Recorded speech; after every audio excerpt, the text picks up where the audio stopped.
So, won't keep you here too much longer, but I thought while we got Victoria Rixon with us, I'd like to record a little something for my YouTube channel, and where law and governance crosses with Victoria's line of work, because the legal name comes about when a new baby is born. So I thought I couldn't miss this opportunity. Victoria has put on a very powerful presentation today, and for those that don't maybe not know Victoria on my channel, perhaps you can explain a bit about yourself, and we'll get into where your profession crosses with my interest. Yes, so obviously just for the channel, I'm Victoria Rixon. I was an ex-NHS midwife. I'm now having to call myself retired because that's how they've legalised the name. They've actually made the word midwife in law, so I can't use it if I'm off the register. And they then put me on notice for using it. So obviously I'm raising awareness about the safety of maternity. I think the most important thing about midwifery now is that everybody needs to stand in their own sovereignty, their own path of how do I not hand over my consent when I'm pregnant fully, and actually needing a bit of time to digest a lot of what's happening in your pregnancy, because you're vulnerable. So I didn't give much of a remedy in my talk because I got a bit wrapped up in Elizabeth's story.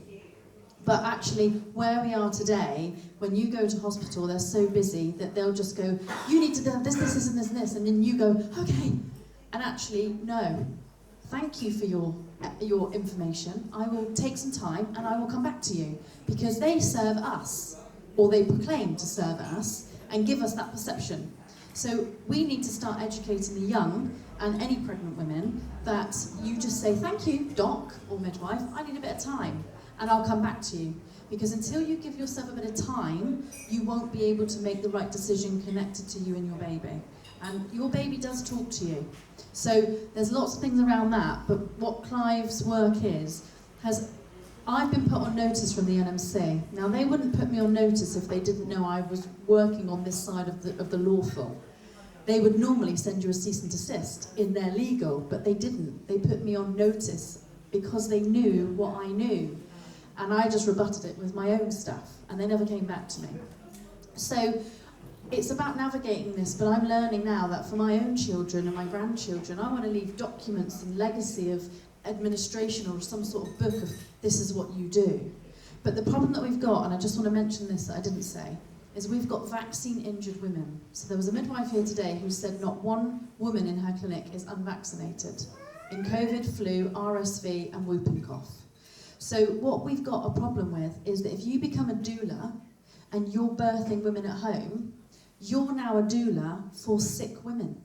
Which means I knew, and I said this on Nikita Stark's podcast in February, I know what their agenda is. Their agenda is to scare you with all the news articles, tell you that your babies and women are dying so you don't use the system. You'll then flood the doula and birthkeeper system when you're sick and vaccinated or harmed. And then they will have to pick up the slack of the poor practice, which means they're going to say, look, don't trust doulas, all these people are dying at home. Yeah. And that's their plan. Now, I can never be a doula or a birthkeeper because I am in their legal system with their document that says I'm a qualified midwife in their legal system. So if I go over to this system and become a doula and something happens at home, they're going to come for me. And that's how trapped I am. That is a really, my wife has personal experience of this when our daughter was born, and you're in a vulnerable state anyway. Yeah. You're not traumatised, it's probably too strong a word, or it might not be, but, and then they're jumped on you, well they did in our case with you need vitamin K injections or your daughter's brain will bleed. That's not what any parent wants to hear, and if you haven't done any research into it, that's an extremely stressful situation we put in. And we decided not to have any of these things for our daughter. So that is important. So are you looking at ways of giving power? Are you looking at documentation, sort of with your inside knowledge of that system to be able to empower parents? Is that what you're talking about? Yes, I think something I've learned is when you hand your power over, when you go into these hospitals, you're consenting to their legal system. You're putting a barcode on your wrist, they're scanning it, and every time you're getting medication, it's a money maker. So you're consenting to their system. But the problem we've got is we can't scare women to then just run home. Because if they go to home birth and they're not in the right state, because these entities have ruined pregnant women and young women's bodies with graphene and medication and the pill. You know, so women have been abused for so long that they're stuck in this, but we can't just all of a sudden flood the home birth world, because then they'll go, well, look, all these women died again. So the problem that we've now got is about this education on the ground, getting these grandchildren and their children, that they need to be in their power over this side, and whether that is a document or because their birth plan is written in their notes, and they don't always agree to it. And then when you're in that state of fight or flight, you're out of body. People know when you've had a baby. You remember everything, but you don't know what's going on fully. Does that make sense? Because you're out of body. So these women make decisions like snap. And what they need to do is they need to go, wait, I just need a moment. And the system floods you to the point you can't get a grasp. So we need some sort of, I'm a bit of I would have been a brilliant lawyer, because I love that sort of stuff. I wouldn't go into their system, of course, but I'm like a union type. I'm like one of those. So I don't know how to get Strike me as being a bit feisty, Victoria, if you don't mind me saying. I was never bullied, that's for sure.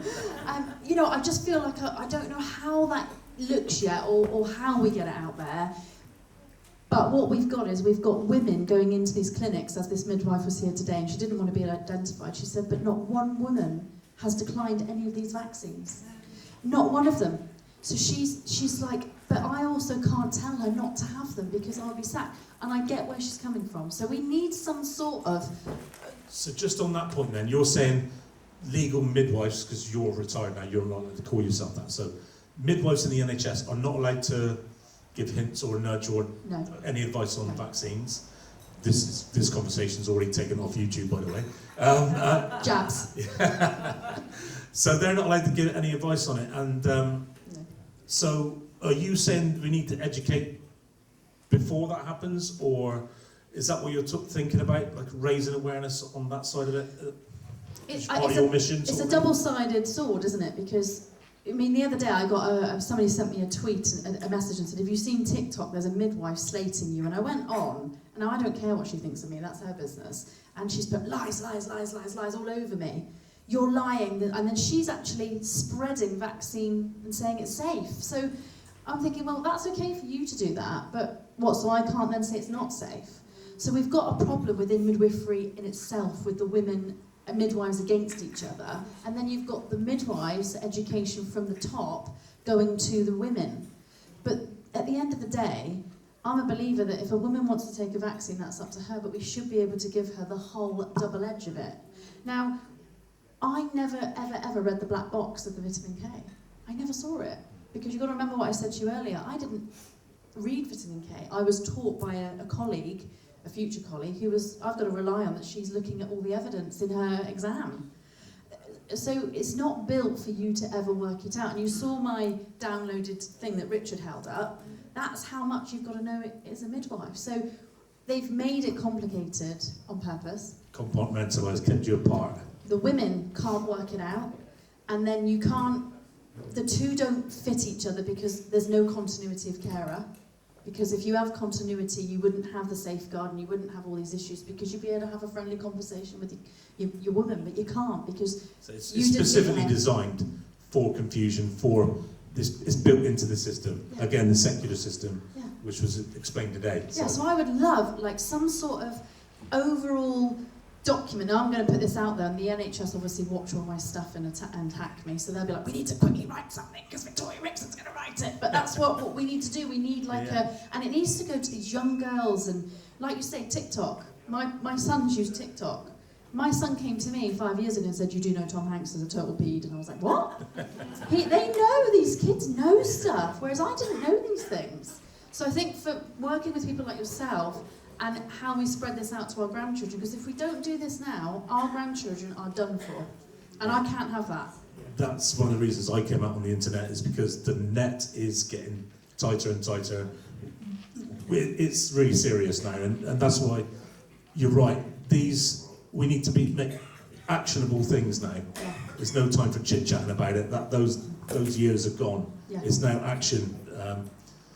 because things are serious. Yeah, yeah. And I need help from like people like yourself or whoever to go, right, how do we get this? Because birth is nature. Birth is natural, it's nature, it's not a medical condition. But if you've got women at home, birthing at home, they're in their power, and it costs about, what, £25 an hour to get a midwife out to home? But in the hospital, they're charging you £304 a night just to be induced in the bed space. So why do they want you at home? Because there's just a pound sign above your head. So what I'm feeling now is I'm bringing that bit of knowledge out, and I'm like, right, I need the big daddies to come and help me write some stuff. And that's what we need to start getting out into the schools and into the young, and because I haven't really got a remedy yet, because the problem we've got is vaccine-injured women, but also overweight women, and problems with women with medicine. So then the doulas, who aren't supposed to touch and intervene, are doing the role of the midwife. And that is dangerous, because that's not the role of a birth keeper. Again, it's designed to make them catch the hot potatoes. Yeah, and it's not fair on them, because those poor doulas, and they will end up a name. So they don't think the BBC will come for them. They will. The BBC will write, doulas are unsafe and birth keepers are unsafe, and then women go straight back to the lion's den. So just for someone like myself who doesn't really know what a doula is that a private midwife, you could say then? Is that someone doing not quite the midwife's job, but outside of the NHS? Are there doulas under the NHS umbrella? Or? No. So doulas and birth keepers would have been your wise women's of your communities that I talked about earlier, but they don't do vaginal examinations. They hold space, and they use plant medicine, and they hold energy, and they use healing, and they just allow the woman to deliver her baby herself. Yeah, yeah. They allow the spiritual aspect of birth to come in. Yes, whereas I remember on a shift once I said, my intuition's not feeling good about this birth, and the doctor said, we don't use intuition in the NHS. Yeah. And I thought, what the hell? You know. That's an interesting word if anyone would like to look at the definition of intuition, because it's straight on this side. Exactly. Yeah. And I remember saying that, and he was like, we don't use that in the NHS. But my biggest concern is that doulas are now training how to deliver dead babies. And that would have been in the wise world before, but midwifery has engulfed that and then spat it out for the poor doulas and the birth keepers, who they're going to get a really hard time. I'm telling you, they need to start ring fencing themselves. So what do you see then? What do you see? Is there any? What do you see as a solution for that then? Is there going to be more doulas, or how do you see is the way to pick up the slack and get that information out? I need to teach my boys and their partners how to get their body prepared for birth, make sure that they're safe for pregnancy, that they understand the birth. Now, someone mentioned something about the Bible earlier. Was it you, Carol, about the Bible, about birth? What did you say? Did someone say something about the birth? Yeah, there's a passage in there, I forget exactly where, but it said that women should bear children in pain and suffering. And that was why they didn't allow women until the Victorian era to have pain relief. And that was why when wise women gave people something to prevent the pain, they were ostracised. So when you're in labour, like I said to you both in my home birth, I left my body because the pain is intense, but it's also it can be a bit of a pleasurable pain because it's a progressive pain into the birth of your baby. So I was quite addicted to labour by the time I had 4. I was like, I remember this. But not everybody feels like that. So if you've got to bear pain, you will naturally leave your body in some astral way because you can't deal with that massive decimal of pain. So they don't want you to feel that, so they plough you with all the medication, your epidural, bring down your density, get you on the bed. So this is all a spiritual attack on birth. Yes. Because our babies, I've been pregnant, my baby talked to me. They've got telepathy. They tell you that if you sit in your own space and you say, are you all right there, kid? They'll tell you they're okay. And they also are the ones that tell you when it's safe to come. So if you think about cows, a cow is grazing in the field, they're grazing all day. Now in labour, you're told not to eat. You're told to starve. Well, you wouldn't be hydrating when you needed to. Doulas would let you hydrate. But as soon as that cow's fully dilated, you don't need to tell the cow, you're fully, by the way, go and find somewhere to birth. It goes off and does it. But we are sticking our fingers in women's vaginas, sometimes up to 9 times a labour or pregnancy. We're sticking our fingers in and stretching the cervix and pulling around the baby's head, and we're going, you're 9 centimetres. I've done that to so many women that I feel horrified, by the way. And then I'm going, you're fully dilated now, and they go, what do I do next? That's how sad it's got. Whereas the cow wouldn't do that. It would go and birth. So the answer really is it's so toxic in midwifery. It's toxic in the birth world. It's a bit like the truth movement. No disrespect, not all of it is quite nice. It's the same wherever you go because they divide you. So doulas versus midwives, you very rarely see them working side by side. And the birth keepers all have their issues, the midwives all have their issues. So the answer is in your home, in your community, with your children, teaching them about your body, your labias. Why are girls going to Greece to cut off their labias? Do they not understand that their labias stretch for the size of the baby that they're going to birth, which is FGM, abuse of your body? So there's loads of these things that these young girls are actually mutilating their bodies, having clitoral, urethral sex. These things are going on. It's quite abusive. You know, those things, you never even heard of those things when I was younger. So there's a big culture between the midwives, the doulas, the NHS, and they've deliberately toxified it, so you can't work it out. So it has to come from you at home. Yeah. And so, where your profession meets my interest, law and governance, this is what interests me, because I saw your interview with Richard Bowes, where you said some interesting things about when a baby's born and how, because I'm interested in the administration process, because that's when a new birth certificate is issued. So I wondered if you could talk to that a little bit, if you don't mind, for especially my audience and the audience here might be interested in how that, as I say, that's when a new legal name is issued into the world. And what's the administration process of that? So when a baby's born, you take down the time of head, so time of head, time of birth, and then you have to wait for the placenta. So on the computer system, there's the birth part of the baby, and then there's the placental part. So when you put in the birth of the baby, the sex of the baby, the weight, all of these things, and you press enter, it takes you to a page where it gives you a hospital number at that point. So you've now got your live birth baby registered, and then when you go to the next screen, you cannot move on until you've inputted the placenta, and that gives you the NHS number. So you put time of placenta in, you also have to put it was intact, because you don't want a piece left in the mother because it's not fully birthed. So, and that's the bit on the land, when you start looking at Curtis Callenbach's work, if you've ever followed the man. Amazing. So he talks about, you know, if you've got a bit of placenta left on the land, you're never fully birthed. So there's some brilliant stuff there. And then, so when you input the placenta and you press enter, it takes you to an NHS number. Then, before we went to digital recently, before that, it used to be printed off in batches. So you'd have a birth register, and then you'd have a live notification, and you'd have a delivery summary, and then you would have a baby record. So a baby record would go in the baby notes, and it was always baby Rixon, baby Smith. Yeah. So, and it would always be in caps lock, obviously. Yeah. So this baby didn't have an identity, and then you would write on the baby's file, baby Rixon, and it would go off into the abyss. So what I've learnt is that the birth register would go in the mother's notes with the delivery summary, and she would get a copy to prove to the doctors that the baby is alive. But the live birth notification, which was you know the birth certificates, you used to get a long one and then a short one? It would be like a smaller one of the birth register. And then that would go in a tray, and then someone would come and get it the next day, and you never knew where it went.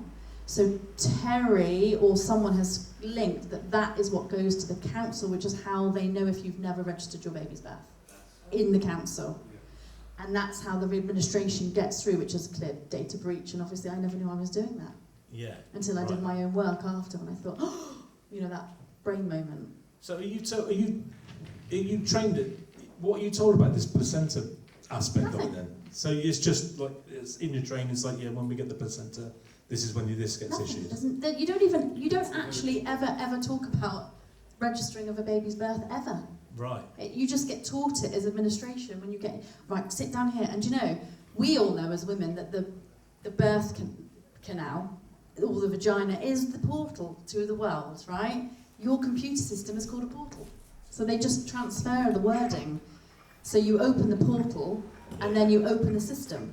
But now they've changed it to digital, which they're calling EPIC, or ICON. They're all linked to biblical wordings. They're changing it nationwide to EPIC. And there's no printing anymore, it just goes straight to where it needs to go to. Right, yeah. So you still have to do the birth register, and then you can't move on until you've done the birth notification and the placenta. That gives you the NHS number. When you do the placenta, that goes to the child record. So you know your little red book? That's where that goes. Interesting. Yeah. Yeah. I knew none of this. Yeah, no, nor did I. So I find it And I'm there fascinating. like, prick, prick, prick, prick, Yeah. pump, I was pump. just interested in the mechanics of it and how, from the administrative purpose, Yeah. from a baby being born to a legal name being issued out into on the legal side. And you can't move on until you've inputted the weight. The weight has to be inputted. So say a baby goes to NICU or special care and the mum's having a placenta removed, your system's stuck, you can't move on. Yeah. You have to pass it over to the next midwife. This bit isn't done, you'll have to log in and re-do this, and it doesn't allow you to move forward. So when you actually think about what you're talking about in your legal and lawful, when I became more aware of this, I started to go back through my training module, and I thought, it's not even in your ongoing record of achievement. You don't even talk about the birth register or the administration. It's just completely not there. Yeah. So all those babies I've never consented to a parent, can I input your details into the computer system? Because you don't realise, you think it's all just part of that. But my cousin has just registered, they had a hospital birth, they did have to register her because she was in the hospital, but they didn't register her birth and have got a passport. So either way, she's still in the system, but they didn't have to register her birth with the council. So, and they did a very good job of that, and he's just done it. What about home births? Home birth, so I've got a lady that's on her third child and hasn't registered the birth, but what she did do to keep social services at bay, because that is scary when you're a new mum, she phoned the child record, the red book, and just registered that the baby was born. But another lady I looked after before I left, she walked in, I think she must have been about day 15, and she had everybody up in arms. It was so funny. She walked in with this baby, and she said, my placenta's still in, and I'm not feeling too good now. Which, she done well to go that long. And surprised she wasn't septic and dead, to be honest. So she came in, she's breastfeeding this beautiful baby, and everyone says, when was she born? No idea. How much does she weigh? No idea. She was born in the night and I put her on the breast. Oh, I was like, oh, hallelujah, someone sensible. But do you know what they did? They put baby straight on IV antibiotics. She's on antibiotics and she was just distraught. But she just did what her body was supposed to do in the night, had a baby and just fed it. Yeah.